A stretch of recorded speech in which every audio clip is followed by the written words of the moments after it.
Start now. Okay. Anong sasabihin ko? Sige. Hello everyone, good evening. I-introduce mo yung sarili mo. Ako si Guliban Anong guliban? from Benguet. Guliban talaga na agad mo? Hindi journaling? Yung palay niya, Guliban. Ah, Introduce yourself to my sister. ako si Lenlen from Nueva Vizcaya. At ako naman si Josie from Mountain Province Of Baguio. of Baguio. Ano? Napag-istoryahan tayo. Magkukwento daw. Sabihin. Mag-umpisa daw kami magkwento tungkol sa buhay ng OFW. Okay. Sabi, Kaya mo sa makasong turugan. Okay. Paano ka napadpad sa US? oo, paano ka napadpad sa US? Dahil sa amo ko at dahil sa... Ano nga? Ikwento mo nga. Yung kwento nga. Yung kwento ko Dahil- doon, nung una natatakot ako kukuha ng US visa ko kasi hindi ako marunong mag-English. Pero nag-trying hard ka ng English. Nag-try hard ako kasi na-over na yung 6 month, mag-expire na yung computer. Yeah. May expire na yun. Visa. Hindi yung paper. Yung paper, okay. Kaya confirm ko siya. Yan. Pray ako papuntang ano yun? Embassy ng US Embassy. At sa awa ng Panginoon, next day dumating na yung US visa ko. Amen. 10 Saan years. ka galing doon? Sa isang ka nung bansa bago ka napunta? Sa Taiwan. Oo. Kaya pag may ano yun tawag doon? May tiwala ka sa sarili at sa Panginoon, mapupunta sa iyo yun. Di ba? Makarating ka sa lupang pangako. Oo. At ngayon, nandito rin ako dito sa Canada. Canada. Oh, very good. Yeah. Paano ka Galing naman ka- nakapunta dito? Nakapunta ako dito Nagbakasyon ka lang. for vacation. Kaya nakilala ko kayo. Ito yung nag-ampon sa akin.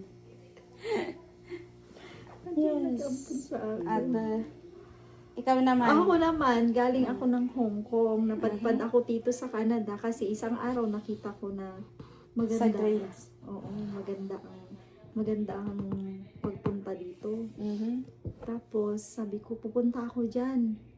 Tapos hindi ko lang basta naisip ko lang pumunta dito na hindi ko iniisip kung ano yung hirap. Tapos nag-start na akong mag-process.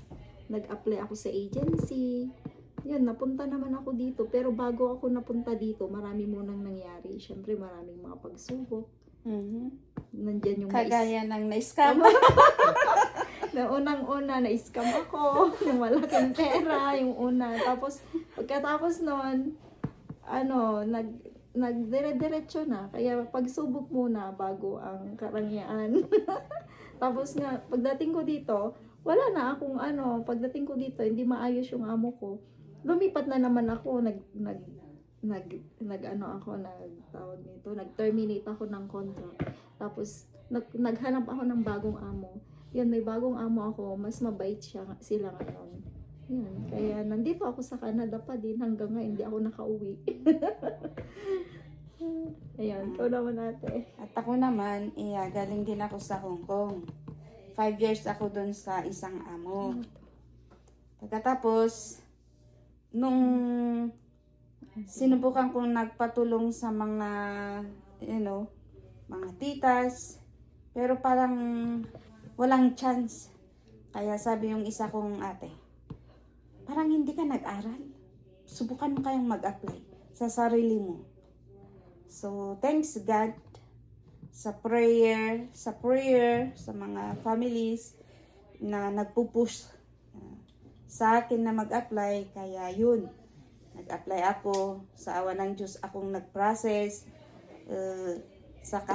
Sa mga agency, tumulong yung agency, pero yung malaki yung bayad noon, pero sabi ko sa agency, wala akong pangbayad. Kaya kung okay lang, wag mo nang sasabihin sa agency. Secret na lang yan sa ating dalawa. Oo. Oo. Secret lang natin dalawa kasi pag idadaan natin sa agency sa Hong Kong, malaki yung babayaran ko. Ako bang babayad ng ticket? Kaya kung maaari, tayo na lang mag-communicate at saka si amo. Kaya yun, nung nag-apply ako ng 2011, sawa ng Diyos, kinuha ako dito sa Canada ng 2012. Hanggang ngayon, dito na rin ako. Kaya, Naging resident na rin ako. Ganun. oo, sa awa ng Diyos, nagiging residence na din ako. Sa tagal-tagal kong naghintay. Sa ilang years na akong naghintay, pero kaya may awa ng Diyos. Kahit na matagal, pero at least may hinihintay. Ayun lang. Kaya, itong kwento namin, Itutuloy bukas. itutuloy bukas. Inaantok na kami. At inaantok na kami. Bye-bye. Salamat sa tuloy mo. Salamat sa pakikinig sa mga Kwento namin. kwento ng buhay namin. Oo. Sa susunod ulit, tayo magkikita. Good Bye-bye. night. Good night. Bye.